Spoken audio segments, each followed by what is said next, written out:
Hello travelers, this is Walter from the Little Max do Campineiro. I have my little teardrop trailer. Now I am at Rainbow Point Park. It's one of those forest parks. It does not have much of electric, water and sewer. My site is one of the few that has electricity because I cannot live without electricity for some reason. But it does not have a spigot for water or a dump. So what do? Let me share what I do. So first, of course, you have to have your tank full with water.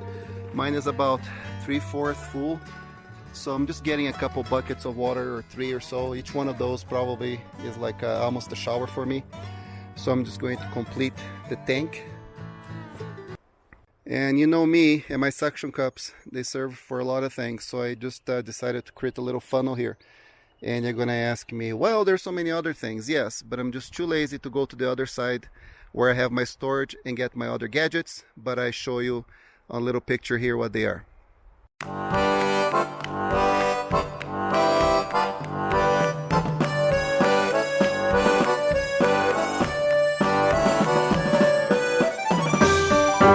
So since like bottles and cans here in Montana apparently are not worth anything, so I just cut up a 7-Up plastic bottle and made a little opening here to make a funnel, and I have this little hard wire gadget, and then I just tie it up here. The fit's not perfect, but it will serve its purpose. Of course I'm gonna lose some water, but this is what I do. So I have my bucket of water. Yes, it does have a spigot that's shared. And then I basically dump the water into this little funnel. It's not perfect until you can carry the whole thing with one hand. So you just push it in a little to hold it still. And the water, there it goes in the tank. And when it's light enough, then I can just carry this little bucket with one hand. But there's nothing spilling. Everything's going to the tank. Now that I can carry this with one hand, you can see up close here, just put a hole in the bottom of the bottle, and then I can hold a little tighter so there's no spill.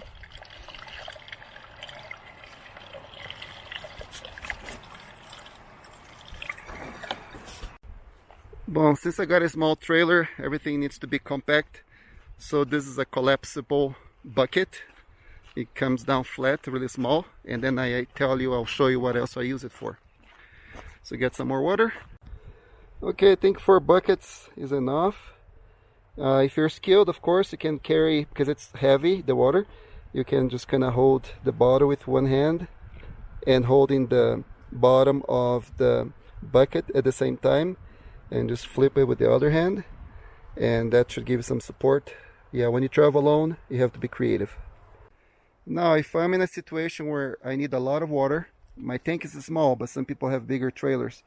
I showed in the last video that I have this step ladder that also has a cart option. So I just push this down, and I do have a blue, I think it's 10-gallon blue bottle or tank that I can use. Now you say, very nice. You have your tank full of water. If you are around a place where the water is not very clean, then of course you can use some kind of a filter. You can use like a piece of cloth, that filters the water, so no junk goes into the water when it goes into your tank, because that will create problems. So now that the tank is full, how you do not fill your small tanks? Well, here's what I do. Of course, the preferred method would be using paper cups, paper plates and everything, plastic forks, so you don't need to wash them. But since I do have access to water, then I just use this bucket. So everything that I wash, it does not go down the drain, so I do not fill the tanks.